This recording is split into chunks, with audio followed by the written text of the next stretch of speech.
We are living in incredible times. I mean, even our own government is talking about food insecurity. We're going to be looking at 11 different crops that you could potentially grow to take care of you and your family. Hey everybody, Chad Cruiser here with Health and Homestead. We're going to be looking at some of the highest yielding crops so that even if you have a small piece of property, you could grow enough food.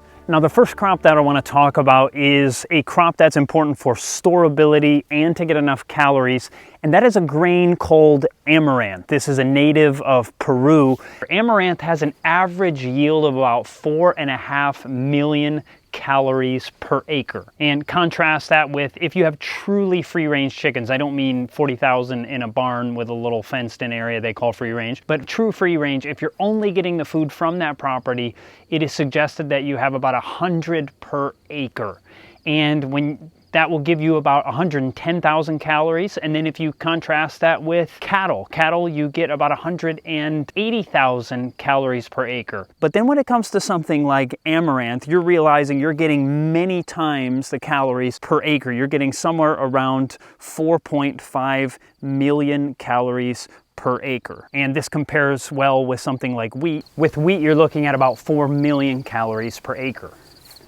Now, I believe potentially you can get a lot more than that per acre if you're using something like I have grown specifically called the golden giant amaranth. This beautiful amaranth can get upwards to a pound of seeds in one head. This is absolutely incredible. Another benefit is that it doesn't take as much nitrogen as something like corn, and so this is easier for someone to grow who may not have as great of soil. It's also very nutritious and it tastes good. And some of the varieties do very well at popping like tiny, tiny, tiny little popcorn. Another reason that I picked amaranth specifically is because it's easier to harvest and it's easier to process than something like wheat. Wheat is a phenomenal thing to grow. 94% of people do perfectly fine with wheat, but the trouble is it's very labor intensive to be able to grow it and then make it into bread.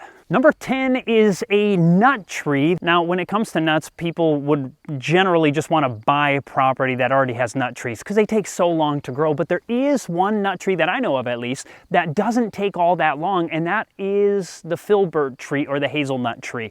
And the fascinating thing about this tree is that you may be beginning your crop somewhere 2 years into growing this tree. So that's incredible. 2 to 3 years in. Once you get to 6, 7 years in, you'll be getting a 20, 30 pounds per little tree. And so then if you have several of them, you're going to be having a great source of nutrition for your family. Thinking about this is a nut that you can grow rapidly. Yes, other trees like walnuts or pecans, all these things, yeah, we all love having those, and I do too. I'd love to have a walnut tree or pecans or these kind of things. But since they take so long to grow, and hey, why not plant some anyway if you live in an area that you can grow them? But the good news is if you need some rapid calories, growing some filberts is a fantastic way to go. They're going to be getting upwards of nearly 7.8 million calories per acre. The other benefit to filberts is that for someone who doesn't have a large acreage, even just a small area, they could be growing a few filbert trees because they'll be getting a lot of calories in a very small space. Now, number 9 is a plant that you probably would expect if you're looking for a lot of nutrition, and that is kale. And we're not growing kale for calories as much as we are nutrition. And when it comes to calories per acre, you're looking at about 3.5 million calories per acre for kale. So it's one of our less calorie dense plants for our property. Some of the plants we're growing, we are really growing to get adequate calories. This one we're growing to have incredible nutrition. And one of the things about brassicas, you have things like Brussels sprouts, cabbage, kale, and the trouble with these things, if you all grow them together and let them go to seed at the same time, their pollen will mix, and the next year you have no idea. You're going to have a franken plant next year. And so for me, I want to grow just one of the brassicas and allow them to grow to seed at one time. And so for me, in general, kale's one of the easiest of the brassicas to grow, and it's probably the highest in nutrition of all the brassicas. And so for that reason, that's a crop that I want to be growing in my 11 most important foods. Now on to number 8, and that is beets. And why do I pick beets? Beets, number 1, are very nutritious. We know that they can help with blood flow in our bodies. We know that they've been shown scientifically to enhance our athletic performance, so they're phenomenal. You can store them all the way until your new crop comes in the next year. And some beets are very rapid growing, so you may get them in 50-some days. Other beets, like the mammoth mango beets that I've grown in the past, I love these. These are the best tasting beets. Some people just grow them for their animals, to feed to their animals, but why would you do that when they taste better than any beet I've ever had in my life? They're super, super sweet, super, super tasty. So you can have the quick ones so that you can quickly get them if you need the food. And if you have a longer season, you have the time period, you have 100 days, you can grow some of these giant ones. Beets are really a double time plant because not only do they give you great nutrition, but they're giving you upwards of 10 million calories per acre. So these are just one of these phenomenal plants that store well, great for your brain. They're just good all around. Number 7 is one of my favorite plants to grow, and that is sunflowers. And the reason sunflowers are so great is because you're getting a nut-like plant. It's a seed, obviously, but it's like having a nut tree. If you can't have nuts grow fast enough in one season, you can have an incredible harvest of sunflowers. They're a beautiful plant to grow. I mean, you just love walking by them every day, and they're an easy plant to harvest. You can just cut the head off and let it dry in your basement if you don't have time to dry it out right on the plant outside. And these ones don't have massive amount of calories per acre. It's about 5.2 million, but not too shabby, obviously doing quite well. So that one is sunflowers. On to number 6, and that is growing fruit trees, perennials. And now you say, well, why? Well, there's a number of reasons. One of them is how many calories per acre that you can get. You notice that peaches can get maybe 8 million calories per acre. Apples can get 9 million calories per acre. Pears can get 10 million calories per acre. They're up there with the beets. And another thing that we're talking about in the midst of this is not only do they have great nutrition, which they do, they'll help you get some calories. And by the way, they are not a weight-gaining food. Look at people who just eat fruit, and they are the skinniest people in the world. But the thing is, you can dry it so that you can have it all season. There's apples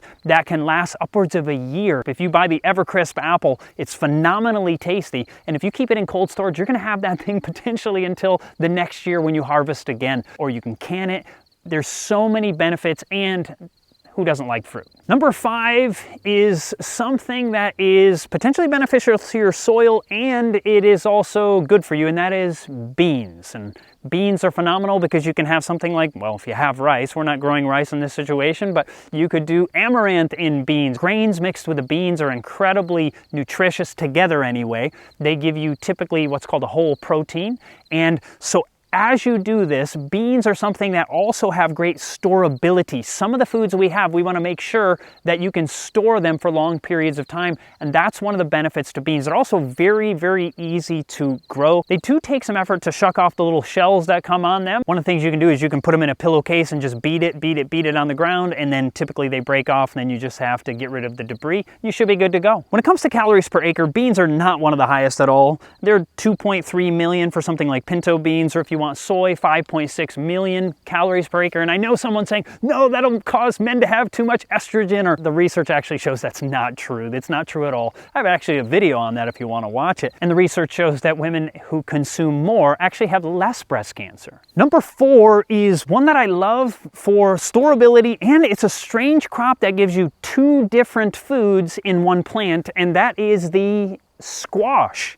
And why do I say that it has 2 different harvests in one plant? That's because in squash, you not only have what we standardly think of the meat, the flesh of the squash, that when they're nice and sweet are scrumptious, but you have a secondary food inside of them, which is the seeds, right? And so the seeds are phenomenal to give you plenty of, fat and protein, and the flesh itself is something that is going to give you a wonderfully healthy carbohydrate. By the way, they're one of the best weight loss foods out there. The flesh of a squash, they're super good for you. Some of them can store for 1 to 2 years by just sitting in your kitchen table. All you have to do is cure them in the sun for a little bit, bring them in, and they're good to go for 1 to 2 years. You can be cooking them, you can be still eating the seeds 1 or 2 years into doing it. So if you have a bad year, you may still have some squash left over from the year before. Incredible. Right now, one of the things I'm trying to do is grow every variety of squash that can last 1 to 2 years, and I'm trying to find the ones that taste the best and have the best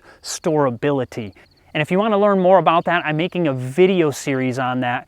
at our website. You're going to want to check that out. And number 3 is a crop that maybe you've never grown before, maybe you've never even tasted, and it is, fascinatingly enough, it is indigenous to the United States. It is the Jerusalem artichoke. This is not my favorite food when it comes to flavor. It tastes okay. You may have heard of the other name that people call them. It's artichoke with an F in front of it, and that's because it's what they said in the 1600s, it's very windy. Today we would say it causes a lot of gas.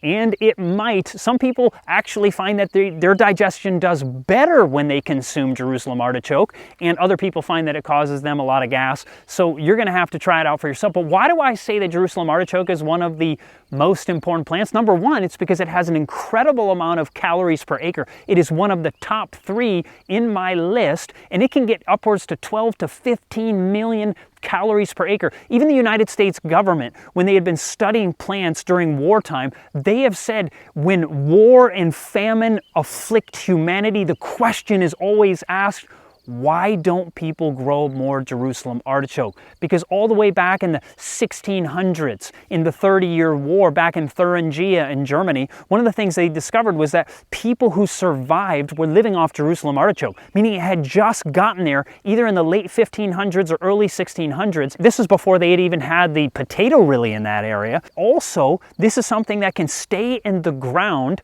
all winter long. So you can either harvest it in the fall, or you can leave it in the ground, and anytime you need to dig it up, you just go out in your yard and dig it up. You could either lay some ground cover over it, some leaves and such to give it a little insulation, or not, but it just gets harder once the ground is frozen. But this is a plant that is super easy to grow. It grows itself. The only trouble is it's hard to get rid of once you've got it. And one final point is that for you who maybe like me, you have poor soil, and I want to have it better and better every year, but even if you have poor soil, the great thing about Jerusalem artichokes is that they can grow in just very, very poor soil. Now, number 2 in our 11 most important crops to grow is a crop that I'm growing not as much for nutrition as it is for calories. And you may say, Chad, I don't want too many calories, so I'm going to gain weight. No. This is very unlikely to make you gain weight when you eat it in its whole form, but it is a necessity to have plenty of calories in difficult times.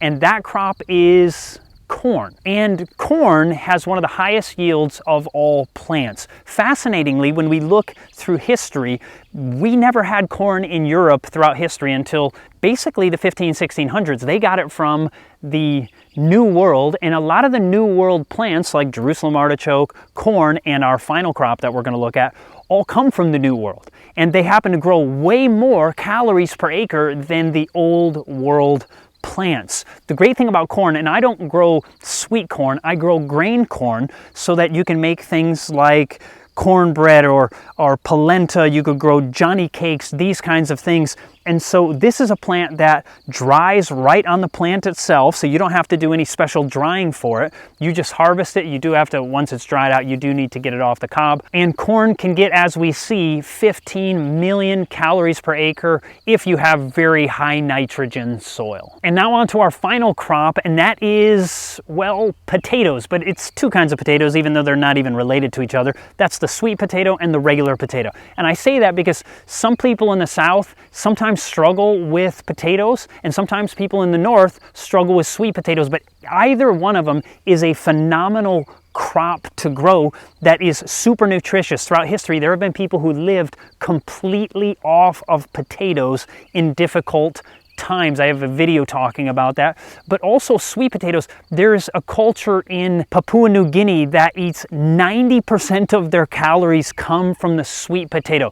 There was a time in Okinawa where they would eat nearly 70% of their calories in the sweet potato, and they became one of the longest living groups of humans in history. So sweet potatoes are incredibly healthy, incredibly nutritious, and which one stores better? Well, it kind of depends on what variety you have.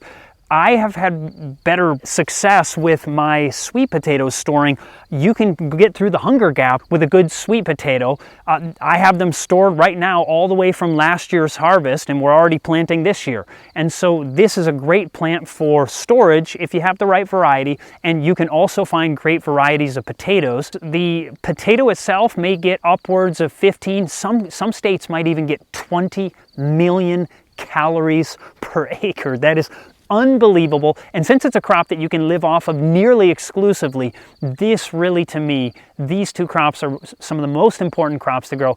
Now, sweet potatoes, you may not get as many calories per acre, 7.8 million calories per acre, but what they don't make up in calories, they make up in both nutrition and taste, especially if you get the Japanese variety. The Murasaki variety, oh man, those things are heavenly. I could eat them every day. I really think I could eat them every meal and not get sick of it, but I'm like that. I just absolutely love them. You can bake them and turn them into chips, or you can just bake them and keep them nice and soft, and they are wonderful either way. You don't need anything on them. I add a little bit of salt and that's just it. They taste phenomenal. So those are the 10 most important crops for me that I grow, and you may find some of the very same benefits. If there's a crop that you think, oh, I think you should have put this one in, share it in the comments section down below. I would love to hear about it. Now, if you haven't seen my video on corn and the benefits of growing corn, why it's so important, it's right here. You do not want to miss this video. God bless and have a fantastic day.